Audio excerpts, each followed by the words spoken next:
Number 12 BYU recently played number 4 Pittsburgh, and that happened on September 10th of 2021. Now, this is a match I actually wanted to look more into when I discovered the schedule for both Pittsburgh and BYU during our AVCA coaches poll rankings from about a couple weeks back when we were looking at them. And I have to say that this match was pretty exciting to watch. It didn't live to the full hype like it should have, but it was still pretty fun to watch because it gave us a better idea of who Pittsburgh is and what they're trying to do, and it also gave us a better idea of who BYU is and what they are trying to become as well. And with that today, guys, let's begin today's video with number 12 BYU versus number 4 Pittsburgh. BYU is hoping to get a couple things going into this match. They are hoping to be able to play against a ranked team.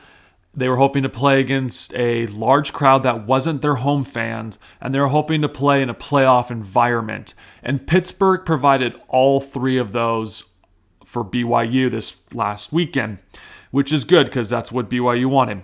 Now, what's good about BYU this year is that they're actually a very tall team when it comes to blocking. The shortest player who is a blocker for BYU is actually Whitney Bauer. She's their setter for the team, and I believe she's about 5'9" if I'm not mistaken.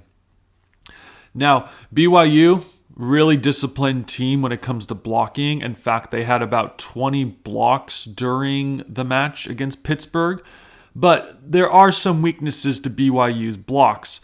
For instance, Pittsburgh is a really fast offensive-paced team, and because of that, BYU does struggle with going up against teams that run a really fast offense. The good news for BYU is that the longer a rally tends to go for their blockers, the more likely they're able to get those blocks because they're a very well-disciplined team at the net, and they're able to remain calm at all times. I've seen a lot of blockers this season for a lot of colleges for what we've been watching on the game film that are very jittery, but BYU tends to be very, very calm when it comes to blocking. So blocking for BYU is going to be a huge factor for them should they play against teams that are not as fast, but in a faster paced offense, BYU will struggle. Now, their middle blocker, Heather, is a pretty decent middle blocker. She had about 8 kills with 2 errors in the match and 19 attempts. Heather is a decent blocker as well. But the thing with Heather that needs to be pointed out is Heather needs to be able to start putting a ball away more. I mean, she did have 8 kills, which was great. But if she were able to help put the ball away more, it would help BYU in the long run. What's nice about BYU is that they try to establish their middles early, which they did with Heather, and then they start trying to spread the offense out more. BYU needs to consider using their middles a little bit more in their offense, especially against, I guess, shorter teams because middles have more angles to hit. And that would help BYU in the long run. BYU in particular, too, also really struggles with their serves. It's actually going to potentially be their Achilles heel in the long run, especially against ranked teams if they don't figure this out. During the match, BYU had about 14 service errors in general, and Pittsburgh had about 6 errors towards the end of the match. BYU needs to figure out how to make their serves not only tough, but they have to be more consistent because that was a huge factor for BYU in this match. I think in the first set alone, they had about 6 errors from the service line, and they lost that match 25-21. So they were still able to stay in it, but imagine if they had cut that in half, like to only about 3 errors from the first match from the service line. That means you're potentially going into overtime on points for BYU. And you add those 3 points from their first score from, I think they lost 25-21. And if you add those 3 missing service errors, you have a potential BYU team that doesn't lose by 4 points, but only loses by potentially 2 points. So BYU needs to be able to figure out how to keep their serves in during the match. Now, the other thing too, we had just mentioned this as well. They stay calm as much as possible when blocking. Huge advantage for them. Cannot over-explain that too much, but it is very important for BYU. What's also interesting, Kenzie this season for BYU doesn't seem as dominant as she has been in the past.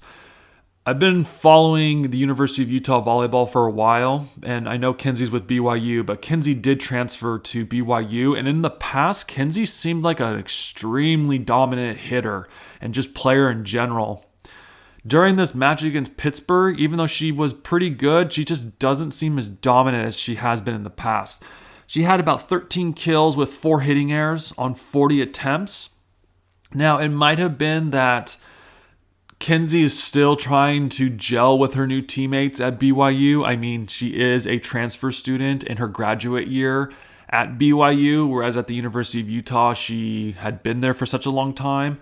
But Kenzie in this match didn't see as dominant, and I'm sure Kenzie will turn this around going forward, but it just didn't seem like Kenzie was as dominant as she has been in the past. Now, who played out of their mind for BYU is Erin Livingston. Erin was just playing out of her mind. At one point, she was hitting like at a 600 hitting percentage with no hitting errors and had, I believe, like 6 to 8 kills. And she actually finished the match with 17 kills with only 2 hitting errors on 34 attempts with a hitting percentage of 441. I do not expect Erin to be able to play this well all season, but it was pretty impressive what she was able to do, especially for an outside hitter. Erin is a pretty dominant player, and if she plays like this out of her mind, BYU needs to figure out how to rally around her and be able to get the wins in the end, because players playing this well, especially for an outside hitter, very, very rare. And because if I'm not mistaken, most of the dominant outside hitters on teams are hitting about under 200 with as many attempts as they're taking, and she was hitting 441. That's pretty impressive for her and for BYU in general. So BYU's got to figure out how to be able to take advantage of when a player is just playing out of their mind like that. Whitney Bauer, their setter for BYU, pretty intimidating setter, I would have to say. Her eyes show that she is a competitor, and you can tell she hates losing. And Whitney, I would expect to continue to perform this way because she's just a straight up competitor. Now, Whitney does need to consider spreading the offense out more. There were times where Whitney was only setting the outside. Now, it could have been because Erin was just playing out of her mind that Whitney just decided, I'm just going to keep feeding her the ball, which is totally fine. But I believe going forward, Whitney needs to continue to help spread the ball out, because if you have an outside hitter or even an opposite or a middle who are just playing out of their mind, it's going to be good to spread the ball out, because then opposing teams won't know who you're setting at any given time. BYU does choke when it does matter, though. This might explain what happened to BYU in the Weber State match, which we need to cover in a future video, but BYU does have moments of choking. In fact, they came back from being down, I think it was 13-5 at one point. Actually, no, they came back from being down 16-10. And they came back to tie it up 18-18. And then they tied it again at 24-24. And then they ended up losing the fourth set, 26-24. I mean, they worked so hard to get back, and then they couldn't finish the deal in the end. So, I mean, it doesn't help either that there were times where BYU was caught standing on defense, and they weren't ready to get the ball on defense in the back row. But BYU in general is a pretty impressive team in general. We should watch their match against San Diego when that comes up, because San Diego is sometimes a ranked team when they play. But we need to keep an eye out for BYU this season, because BYU is, like I've said earlier, is a pretty impressive blocking team. I expect Kenzie to continue to hopefully dominate soon. And with Kenzie and Erin Livingston together on the team, BYU is going to compete this season in their division for their conference. And so keep an eye out for BYU, because this is the first video we've ever done on BYU this year, but BYU is pretty decent. There's just things they need to work on in general, like obviously we just mentioned not choking, to be able to help them grow as a team this season, to continue to hopefully become that dominant team we want to watch. Pittsburgh still seems to be as dominant as they were during the playoffs last year. And I've been following Pittsburgh for the last few years, and I have to say, this is probably one of the deepest Pittsburgh teams I have potentially seen in a while for Pittsburgh. Pittsburgh has made up their mind, and it looks like they're going to be running the 6-2 this season, which is actually going to be a huge favor for them in the long run due to the fact that they're a pretty deep team in general. I mean, you have people on their team like Lecator, member Manet, who during the match had about 7 kills, 2 errors on 14 attempts and was hitting 357. And just to let you guys know, Lecator, she's only 5'8", okay? She was just completely flying through the air when hitting, okay? They also have Serena Gray, who had about 9 kills, 2 errors on 20 attempts, okay? Pretty good player as well. Then they have Chineza Ende, and she had 17 kills on 3 errors on 39 attempts and was hitting 359 for Pittsburgh. Okay. Then you have Kayla Lund, who, in my opinion, is the best player for Pittsburgh right now. And she had about 15 kills on 6 errors with 49 attempts. Okay. And so you have that core of girls right there who are able to be that dominant of a player, or players in general, okay? Because Pittsburgh's a very well-balanced team. They were spreading out the ball very, very well, and they're running a 6-2 as well, so they're constantly having 3 hitters at all times. And to put, like, I guess the cherry on the top to show how dominant their team was, they have a girl on their team named Valera Vasquez Gomez, and you need to remember that name going forward for Pittsburgh because she is going to be the future for Pittsburgh once all these seniors graduate from Pittsburgh, and she's already a dominant player as it is. She, during the match, had 8 kills on 3 errors with 18 attempts, okay? Keep an eye out for her because she's going to be an extremely dominant player going forward for Pittsburgh. But in general, this team is very, very well stacked. This whole season, I can almost guarantee you when people talk about Pittsburgh, it's going to be how offensively sounded this team is because that's their bread and butter is just how dominant of a team they are on the offensive end.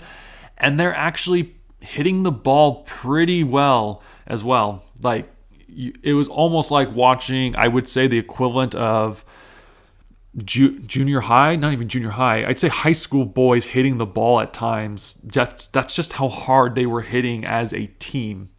And not only that, were they hitting hard, but when they would tip the ball as well, they were tipping pretty hard as well. So Pittsburgh is going to be known for their offense this season. Their blocking, not so much. They had about like 12 blocks during the match in total. But they're going to be known for their offensive weapons that they have this season.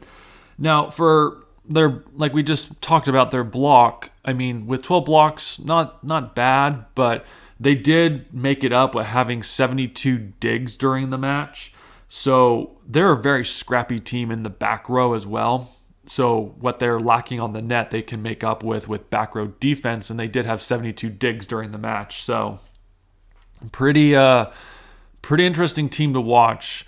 Usually, at least from when I've coached, when you go up against scrappy teams, they're usually more offensive based. Sometimes they're not. It really just depends on the team. But Pittsburgh's pretty offensive based, and they're a pretty scrappy team in the back row. So their out of system's probably gonna be one of the best to watch this season. So keep an eye out for that on Pittsburgh. Now, we've just talked about they have a very deep squad for Pittsburgh, which could be good or bad for them depending on how playoffs go in general. I mean, it's good that you have a deep team because it makes practices more competitive in the end. But at the same time, this could be Pittsburgh's Achilles heel. And the only reason I say that is, I mean, what if everyone has an off night in general, then that's going to be a recipe for a disaster. But I doubt that's ever going to happen for Pittsburgh. If anything, If someone's having an off night, it just means they'll just put someone else in who can help with being able to win the match in general. Now, something that does need to be mentioned too with Pittsburgh, like we've mentioned during the BYU segment of this video, is that Pittsburgh's a really fast team in general. They jump very well as a team. They run a very fast offense. And so that's going to be a huge advantage for Pittsburgh for this entire season, just how fast they run their offense and then obviously how hard they hit as well. But some questions that I do have for Pittsburgh for this season, though, is this. When playoff time comes and you run a 6-2 offense and you're constantly subbing in players, what's going to happen if the match goes beyond 25 points in the set? Now, they got to 26 with BYU, and it wasn't that bad, luckily, but what's going to happen then to Pittsburgh? Is that when Pittsburgh's going to have to start running a 5-1? Does that mean they start using their substitutions sparingly? These are just some questions. Maybe their whole goal this season is to just beat their team, the teams that they play with, as quickly as possible, and hopefully they don't have to worry about substitutions. But that is something I am curious about, is what's going to happen come playoff time if they start running out of substitutions. Because I know at the club level we have about 14, and I don't know how many college have. Maybe college has 14 as well. Because I know the pros have like 3, I think. Maybe 2.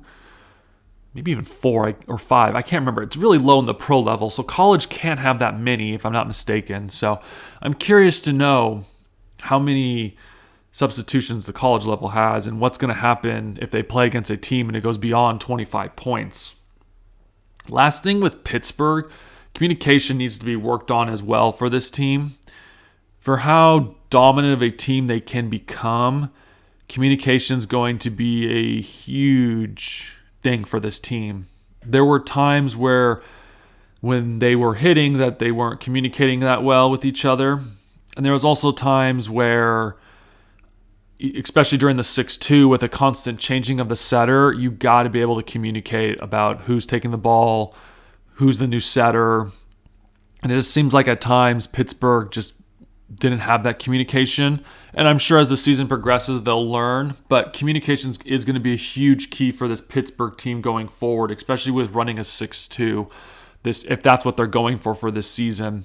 And especially, like I had asked the question earlier, of what happens if you make a deep push in the set and it's beyond 25 points and you got to be able to communicate even during a 5-1. But communication is going to be a huge thing for Pittsburgh this season, especially with running the 6-2 and the constant changing of the setters and the hitters.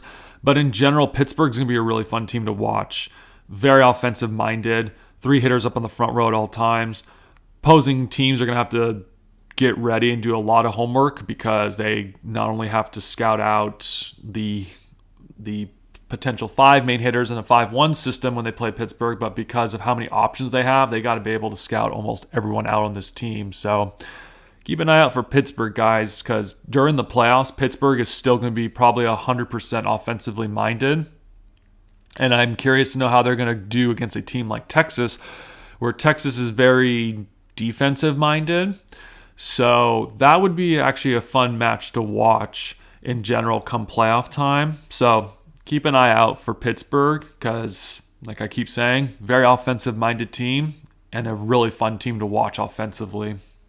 That's it for today's video, guys. I have to say, this is going to be fun. Keep watching Pittsburgh and BYU in general. I don't know how much longer BYU is potentially going to be in the top 15. I expect BYU to be in the top 25 this year. I just don't know how much longer they're going to be up in the top. So, I mean, BYU in my eyes is somewhere between 20 and 15 when it comes to rankings this year. Maybe they get better as the season goes on. Pittsburgh, I believe, is going to keep staying in the top 5 in general, but keep an eye out for both of these teams because both of them are going to get better as the season progresses. And as we continue to watch them, we can figure out what's going on with these teams. But with that today, guys, I'd like to say thank you for taking your time to listen to this YouTube channel today. I ask that if you enjoyed this content that you please like and subscribe, as every like and subscription that we get on this channel help grow this channel so we can keep talking about the game of volleyball. And with that today, guys, thank you for taking time of your day, and thank you and goodbye.